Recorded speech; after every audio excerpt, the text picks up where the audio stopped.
tenemos, como aquí no solamente hablamos de la actualidad, también de la historia política, un segmento sobre Balaguer, si era el más patriota.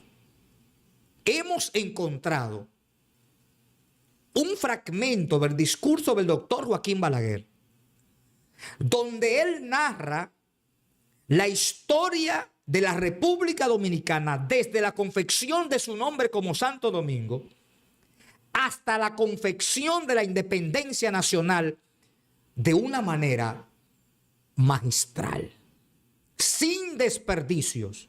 Un fragmento que yo quiero que ustedes lo disfruten.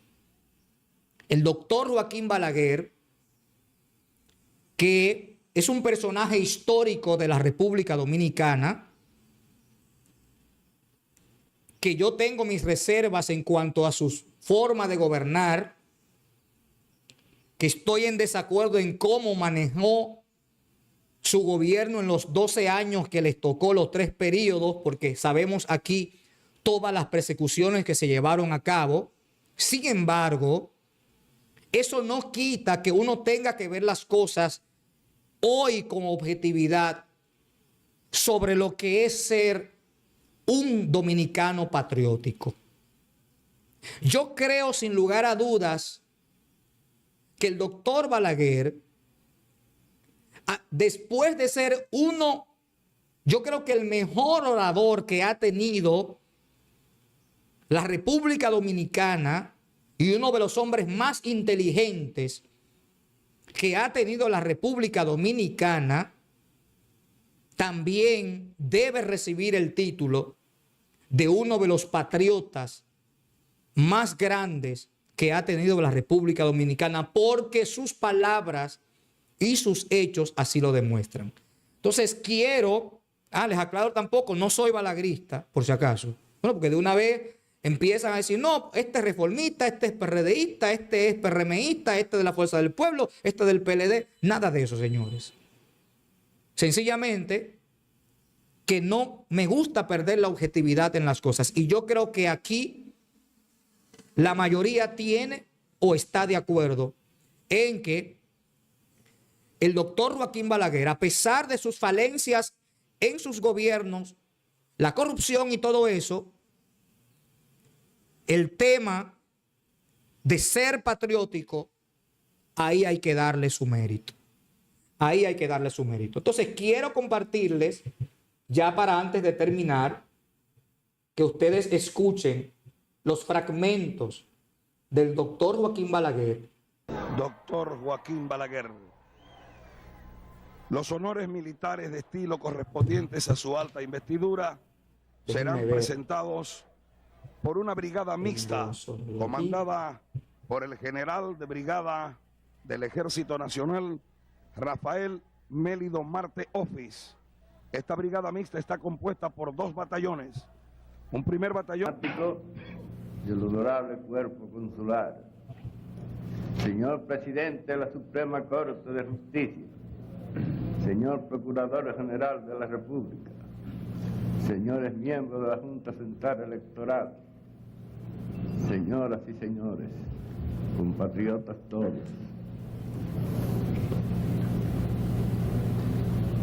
La reunión de esta asamblea,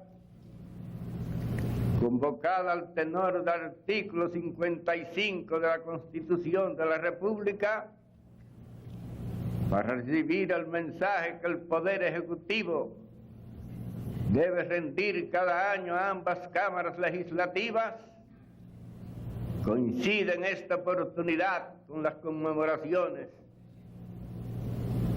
del sesquicentenario de nuestra independencia.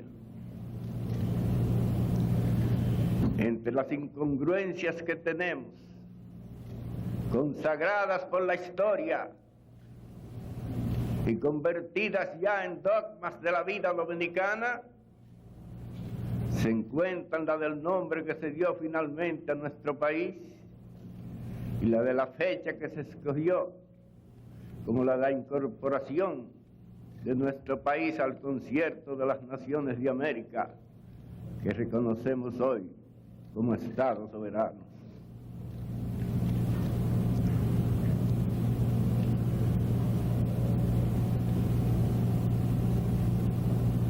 La primera cuestión, la del nombre que se dio finalmente a nuestro país, carece de importancia, porque en ninguna forma puede incidir sobre el destino de nuestra nación, ni sobre la suerte de los que figuramos como hijos o como ciudadanos de ella. Poco importa que se nos designe con el nombre de la Española, que fue el nombre con que nos bautizó el propio descubridor de América, o la Hispaniola, como nos continúan llamando algunos geógrafos y historiadores extranjeros, o que se nos designe por último con el nombre histórico de Santo Domingo, que fue el nombre con que fuimos durante varios siglos conocidos en Europa y en otros continentes, y el nombre con que aparecemos en el Tratado de Ryswick, en el de Basilea y en el de Aranjuez, concertados entre España y Francia. La segunda cuestión, en cambio, sí tiene importancia no solamente histórica, sino también política. Nuestro país, al igual que toda América, inició después del descubrimiento una nueva etapa histórica.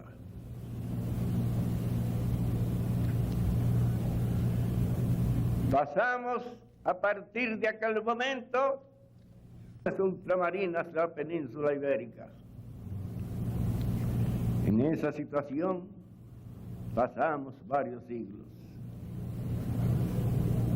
El primer cambio de importancia en el estatus de la isla ante el derecho internacional se efectúa en 1697, fecha en que se suscribió el Tratado de Ryswick, concertado entre España y Francia, y en virtud del cual la primera concedió a la segunda la parte occidental de la isla. Los límites entre las dos partes de la isla o entre las dos colonias quedaron definidos en el Tratado de Aranjuez de 1730.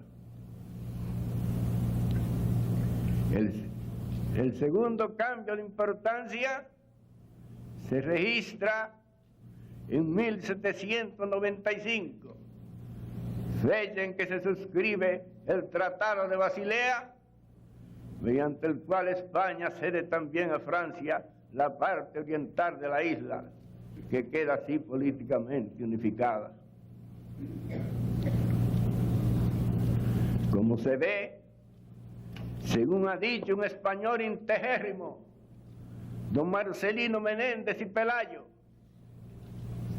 en su introducción a la historia de la poesía hispanoamericana, publicada precisamente para conmemorar el 4º centenario del descubrimiento de América, nuestro país fue vendido en ambas ocasiones como un hato de bestias, porque las autoridades españolas de la época, continúa diciendo el insigne polígrafo, solo se acordaron de Santo Domingo para reivindicaciones inoportunas y tardías.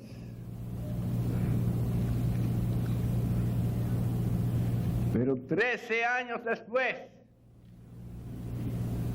en 1808, el capitán de lanceros de Cotuí, luego brigadier Juan Sánchez Ramírez, se pronunció contra la dominación francesa e incorporó la parte española de la isla a la corona española.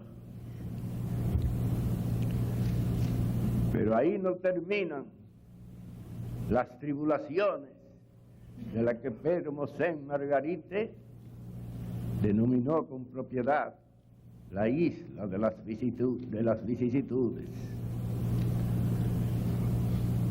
En 1822, Haití, que se había convertido en un estado independiente tras la rebelión de los esclavos traídos del Dahomey en el África Occidental, invadió la parte española de la isla con fuertes contingentes militares. La crueldad de los nuevos señores llegó hasta el grado de que el emperador de Salines, Orondo, dentro de su uniforme lleno de colorines como el plumaje de un guacamayo, solía repetir al oír a los habitantes de la parte del este esta frase despóticamente despreciativa: solo existiréis mientras mi clemencia se digne conservaros.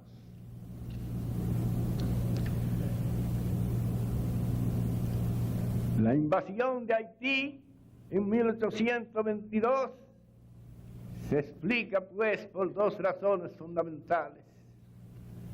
Primero, porque Haití, raza eminentemente prolífica, había duplicado varias veces la población de la parte oriental de la isla. Y segundo, porque Haití poseía además un numeroso parque de guerra, fruto de la fuga o de la evacuación precipitada del territorio insular por los poderosos ejércitos de Rochambeau y de Leclerc, esposo de Paulina Bonaparte.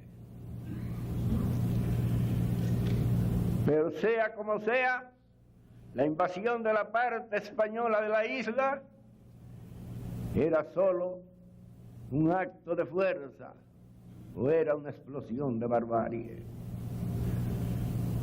Los habitantes de la parte del este nunca mostraron la menor intención de integrarse a Haití para unificar a la isla bajo la bandera haitiana.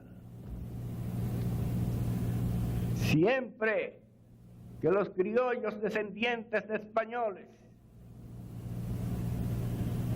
intentaron crear un estado independiente en la parte oriental, o bien se incorporaron a las demás naciones de América, a la Gran Colombia, como fue el caso del rector de la Universidad de Santo Domingo, don José Núñez de Cáceres, en 1821, o bien se asociaron a Duarte y al grupo de soñadores que le acompañaba para conspirar desde el seno de la sociedad secreta latinitaria, con miras a crear un Estado libre, sin ninguna injerencia ni ninguna limitación procedente de una nación extranjera.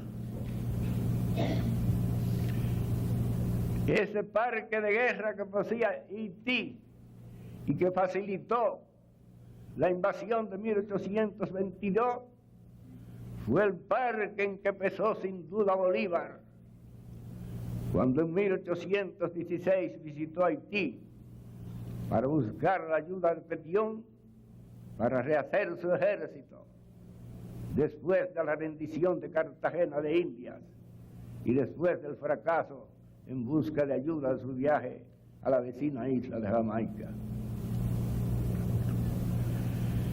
Los esfuerzos hechos durante 22 años de dominación para unificar la isla y para promover en la parte del este un movimiento favorable a esa situación, solo hallaron un débil eco en una parte, en una pequeña parte del comercio español establecido en Santo Domingo y en un grupo de hombres de negocios y aventureros, en su mayoría o en su totalidad de nacionalidad extranjera. El país quedó desde entonces prácticamente dividido en dos bandos. El primero, encabezado por Duarte y los trinitarios, que creían viable la existencia de un Estado independiente en la parte oriental, capaz de vivir al lado de otro Estado más populoso y mejor armado. Y el segundo bando, como se sabe, simbolizado por Pedro Santana, que creía que el Estado creado en la parte del este no podía subsistir frente a un Estado más populoso y mucho mejor armado. Dentro de ese estado de cosas se empieza a escribir la historia dominicana. Aún el padre de nuestra historiografía, José Gabriel García, que antes de empuñar la pluma de Tácito había empuñado en los barcos de la naciente Marina de Guerra Nacional el arma libertadora, llegó a admitir que el 27 de febrero de 1844 se consumó realmente nuestra independencia cuando el patricio Ramón Matías Mella, o Matías Ramón Mella, anunció con su trabucazo de la Puerta de la Misericordia el nacimiento de la República Dominicana.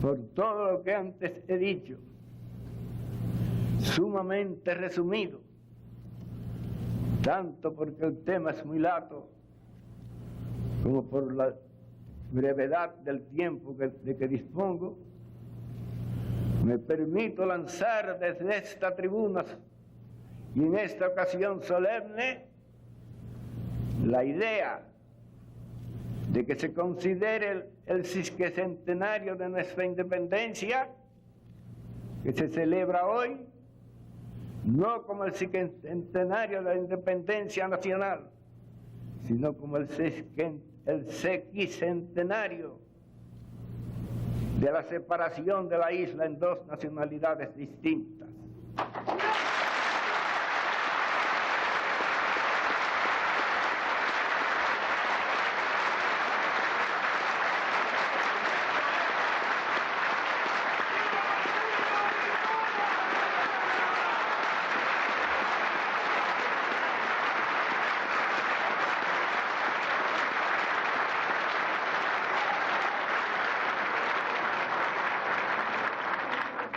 Dos naciones hermanas y amigas,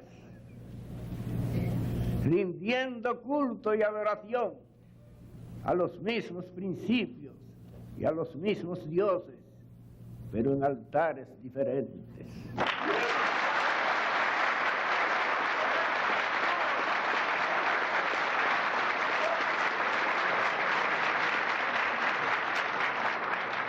Para llevar a cabo esa reforma, bastaría con un simple cambio de palabras en varios artículos de nuestra Carta Orgánica. No habría que introducir cambios en nuestro calendario patriótico. Duarte, Sánchez y Mella continuarían siendo los padres de la patria. La Trinitaria, la cuna de nuestra emancipación, y el himno compuesto por el maestro José Reyes y por el maestro Emilio Prudón, continuaría siendo la voz de guerra.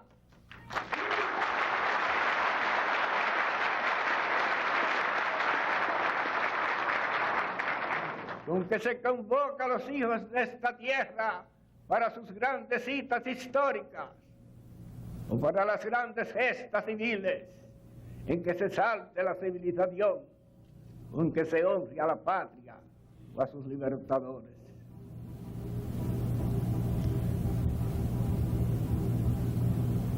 Podría aprovecharse para la realización de esta reforma, si cuenta con un consenso nacional, el momento en que se proceda a reformar nuestra Carta Sustantiva para institucionalizar, por ejemplo, el Poder Judicial, independizándolo del Senado de la República. De la loma llamada de Nalgamaco, otro problema que no puedo silenciar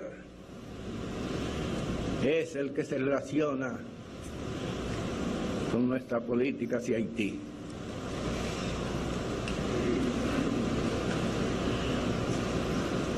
Creo que las dos naciones, arrinconadas en una sola isla de apenas 78.000 kilómetros cuadrados, deben vivir unidos como dos hermanas siameses, pero separados políticamente porque somos dos etnias distintas. Los haitianos no se resignarían jamás a formar parte de una sola república presidida por la República Dominicana. Todos ellos son nacionalistas, rabiosamente nacionalistas. Nosotros también lo somos.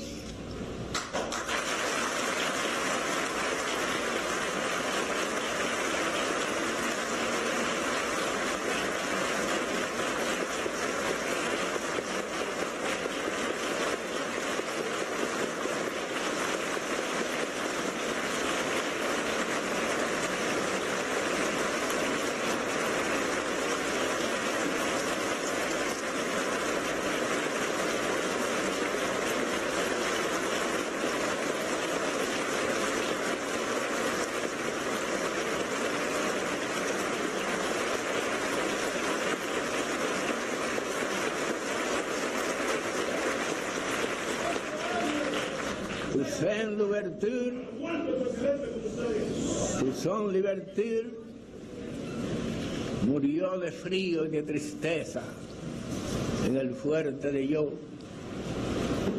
porque no quiso vivir como un esclavo bajo la bota francesa. Duarte murió también en el destierro,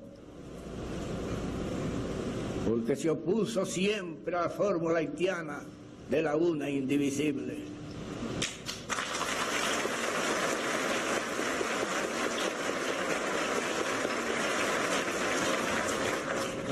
Pero ambos pueblos estamos conscientes de que necesitamos unirnos para enfrentar no solo los problemas que nos depara el destino, sino también la injerencia extranjera.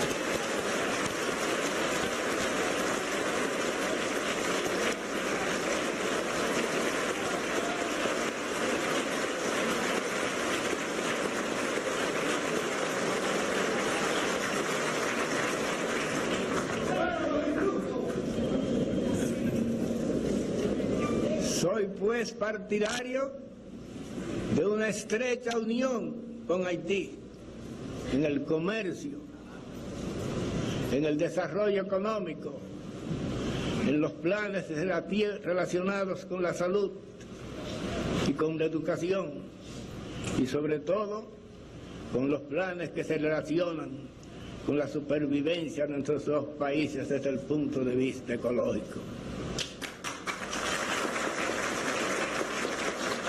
Somos tan celosos de la conservación de las tierras de Haití, de la conservación de su foresta, como somos celosos de la conservación de la nuestra. En días recientes le anoté a un distinguido funcionario haitiano que me visitó en el Palacio Nacional que yo me había preocupado por la conservación de los recursos de Haití, de los recursos naturales de la nación haitiana, que como prueba de ello le podía citar el caso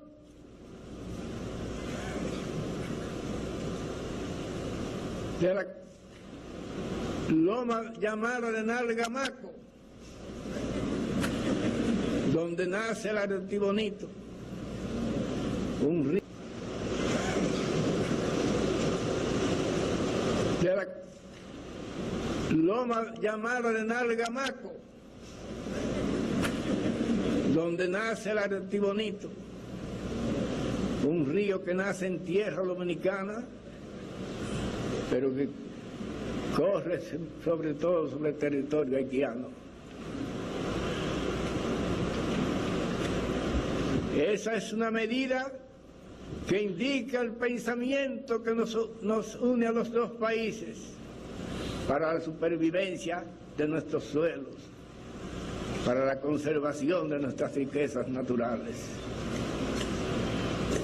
Próximamente nos encontraremos el presidente Preval y quien habla, y buscaremos la manera de unir más a nuestros dos países,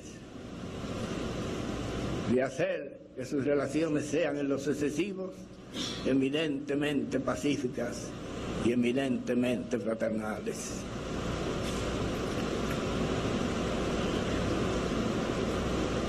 Estamos, señores, en este momento viviendo horas críticas. Pascal decía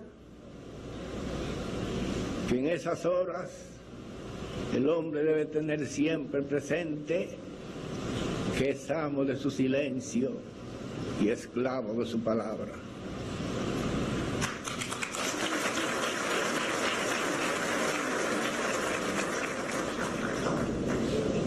Voy por eso a omitir muchas declaraciones que serían en este momento oportunas.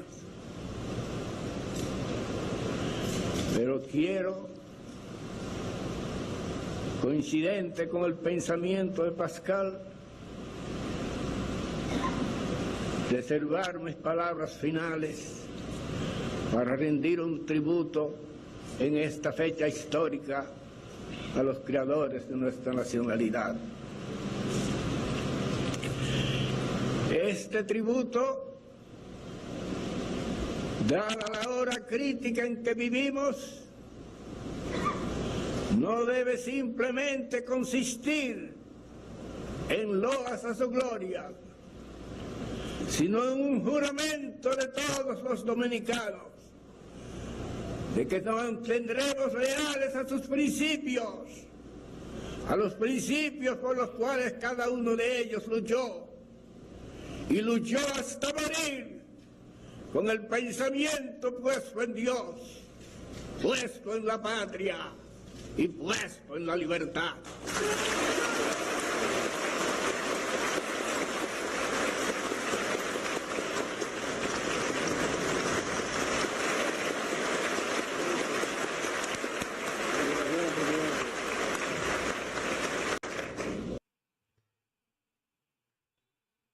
Bueno, señores, escucharon ustedes ahí ese fragmento, se lo dejo para que lo reflexionen.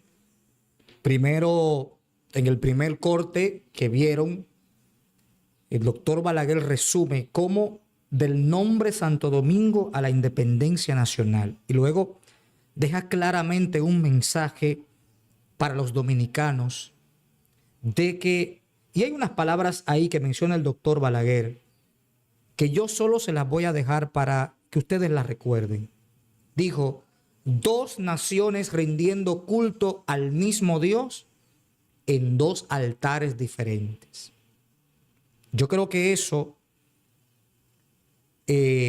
definitivamente refleja la carga simbólica entre Haití y República Dominicana, pero con esto Balaguer apunta claramente a que sí, nosotros compartimos la isla, tenemos similitudes culturales, históricas, religiosas, pero realmente, eso no significa que no estemos profundamente divididos cuando habla de los altares. Entonces, hay otra parte, cuando habla del himno nacional, él dice que el himno nacional es la voz de la guerra. Porque particularmente la primera estrofa del himno nacional lo dice: quisqueyanos valientes alcemos nuestro canto con viva emoción, y del mundo a la faz ostentemos nuestro invicto glorioso pendón. Porque el himno nacional evoca libertad, evoca soberanía y la defensa de la patria.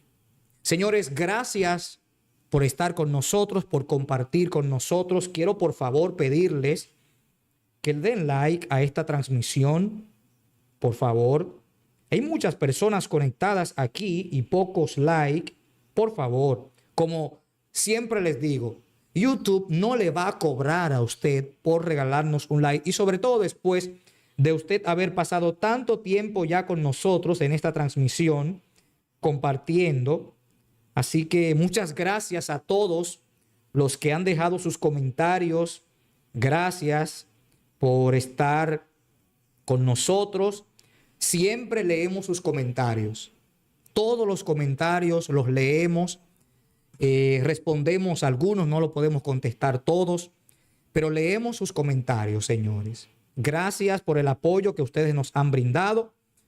Si no está conectado, si no está suscrito a este canal, por favor suscríbase. Si le gusta la historia política, discursos como estos, tenemos muchísimos por ahí. Suscríbase, active la campanita. Estamos haciendo videos con análisis de actualidad nacional y también hablamos de historia política. Me encanta la historia política de nuestro país, porque desde pequeño yo siempre he sido un amante del tema político, y pues eso hace que me guste hablar de la política, aunque estamos defraudados, pero hay que seguir luchando por la patria. Así que muchas gracias, señores, por estar con nosotros, por compartir con nosotros. Para nosotros es un honor, un privilegio que ustedes nos dediquen de su tiempo para estar aquí y compartir en este espacio. Así que gracias, pásenla bien, cuídense y ya nos vemos en lo adelante, señores, con más informaciones.